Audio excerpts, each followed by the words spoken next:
भारतीय सशस्त्र बलों का शौर्य, साहस और दृढ़ संकल्प आज भी वही है, लेकिन तकनीक और युद्ध कौशल के मामले में भारतीय सेना ने ऑपरेशन विजय से लेकर ऑपरेशन सिंदूर तक का लंबा सफर तय किया है।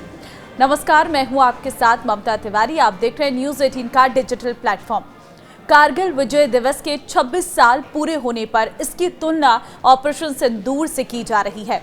1999 की गर्मियों में भारतीय सैनिकों ने कारगिल की दुर्गम चोटियों पर पाकिस्तान के खिलाफ एक बेहद कठिन युद्ध लड़ा, जो 3 मई से 26 जुलाई तक 2 महीने और 3 हफ्ते से भी अधिक समय तक चला। कारगिल युद्ध में भारत के 527 वीर शहीद हुए। 26 जुलाई 1999 को भारत ने 150 किलोमीटर के क्षेत्र में सभी बिंदुओं पर पुनः कब्जा करके विजय की घोषणा की।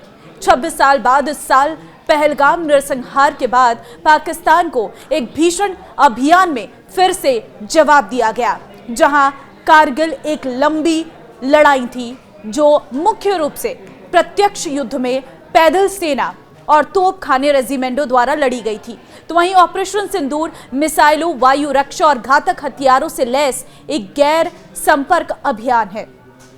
कारगिल युद्ध यानी ऑपरेशन विजय और ऑपरेशन सिंदूर भले ही काफी अलग अलग ऑपरेशन हो, इसकी इंटेंसिटी से लेकर इसका तरीका सब कुछ अलग हो, लेकिन जिस तरह कारगिल युद्ध में पाकिस्तान के आतंकवाद, घुसपैठ और पाकिस्तानी सेना को मुंहतोड़ जवाब दिया गया था, उसी तरह ऑपरेशन सिंदूर भी आतंकवाद के खिलाफ था। जब इंडियन आर्म फोर्सेस ने आतंक के 9 ठिकानों पर स्ट्राइक की, उसके बाद पाकिस्तान की मिलिट्री ने भारत के मिलिट्री और सिविलियन ठिकानों को निशाना बनाने की कोशिश की, जिसका इंडियन आर्म फोर्सेस ने माकूल जवाब भी दिया और पाकिस्तान की कई एयरबेस और एयर डिफेंस साइट्स नष्ट की है।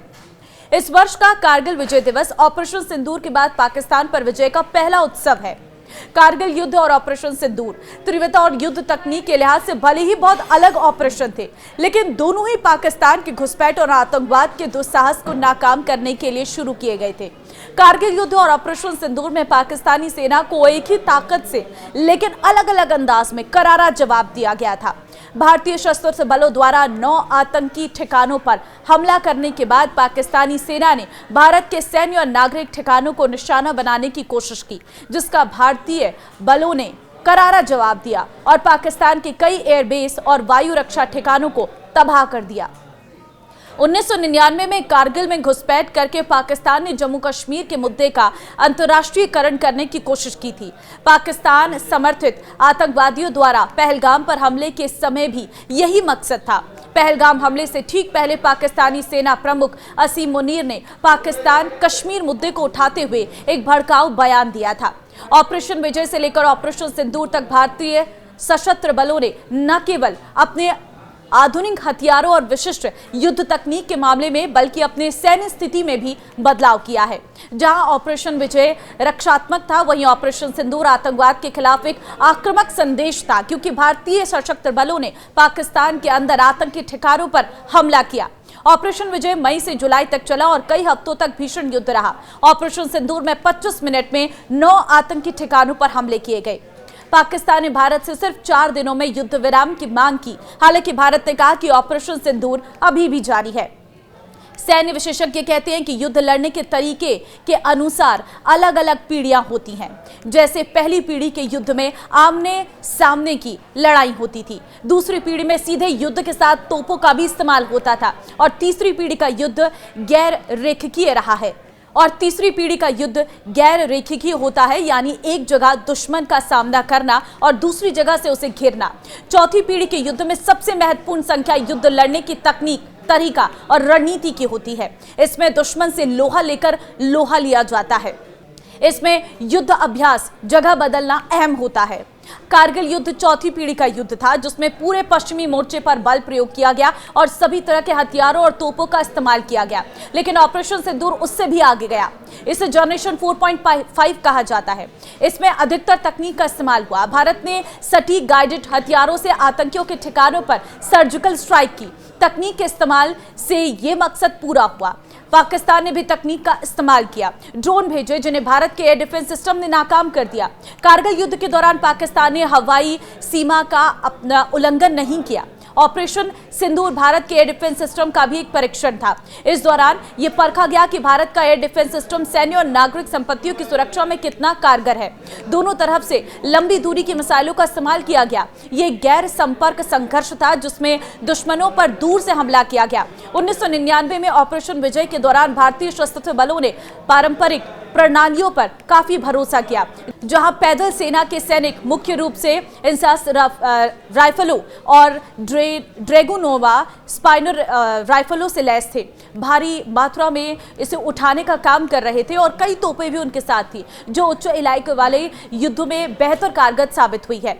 तोपखाने का समर्थन 105 मिलीमीटर भारतीय फील्ड गन और मोटरार से मिलता था और नजदीकी युद्ध में अक्सर AK-47 और कार्ल गुस्ताफ रॉकेट लॉन्चर का इस्तेमाल होता था। दूसरी ओर हवाई सहायता MiG-21 और MiG-27 जैसे विमानों द्वारा प्रदान की जाती थी। ऑपरेशन सिंदूर के बाद भारत की सैन्य क्षमताओं में तकनीकी रूप से उल्लेखनीय वृद्धि हुई है। पैदल सेना अब SIG-716I और AK-203 राइफलों जैसे अधिक विश्वसनीय और शक्तिशाली हथियारों से लैस है। धनुष पहाड़ी इलाकों के लिए उपयुक्त M777 अल्ट्रालाइट तोपों और स्वचालित K9 ब्रज प्रणालियों को शामिल करके तोपखानों का कायाकल्प किया गया। उन्नत ड्रोन, लोइटरिंग युद्ध सामग्री और AI सहायता प्राप्त युद्ध क्षेत्र प्रबंधन प्रणालियों के एकीकरण से सटीक निशाने लगाने और निगरानी में उल्लेखनीय सुधार हुआ। इसके अतिरिक्त हवाई खतरों को बेअसर करने के लिए ऑपरेशन सिंदूर के दौरान आकाश SAM बैटरियों और स्वदेशी रडारों सहित आधुनिक वायु रक्षा प्रणालियों को तैनात किया गया था, जो प्रगतिशील से सक्रिय रक्षा रूप में बदलाव को दर्शाता है। भारतीय सेना कारगिल विजय दिवस मना रही है और ऑपरेशन विजय की 26वीं वर्षगांठ हाल ही में हुए ऑपरेशन सिंदूर के कारण और भी महत्वपूर्ण हो गई। जहां ऑपरेशन विजय रक्षात्मक था, वहीं ऑपरेशन सिंदूर आक्रामक, जिसमें पाकिस्तान के अंदर तक वार किया गया। ऑपरेशन विजय मई से जुलाई तक चला और कई हफ्तों तक भीषण लड़ाई हुई। ऑपरेशन सिंदूर में 25 मिनट में 9 आतंकी ठिकानों पर स्ट्राइक की। 4 दिन में सीजफायर हो गया। हालांकि भारत ने कहा कि ऑपरेशन सिंदूर अभी भी जारी है। तो ये रही भारत की सैन्य ताकत की बदलती तस्वीरें। कैसे कारगिल युद्ध से लेकर आज ऑपरेशन सिंदूर तक भारत की सेना कितनी मजबूत हुई, कितने आधुनिक हथियारों से लैस हुई और किस तरीके से इन 2 दशकों कहानियों में बदलाव हुआ है। फिलहाल आप क्या कहेंगे, मुझे कमेंट में राय जरूर दें। नमस्कार।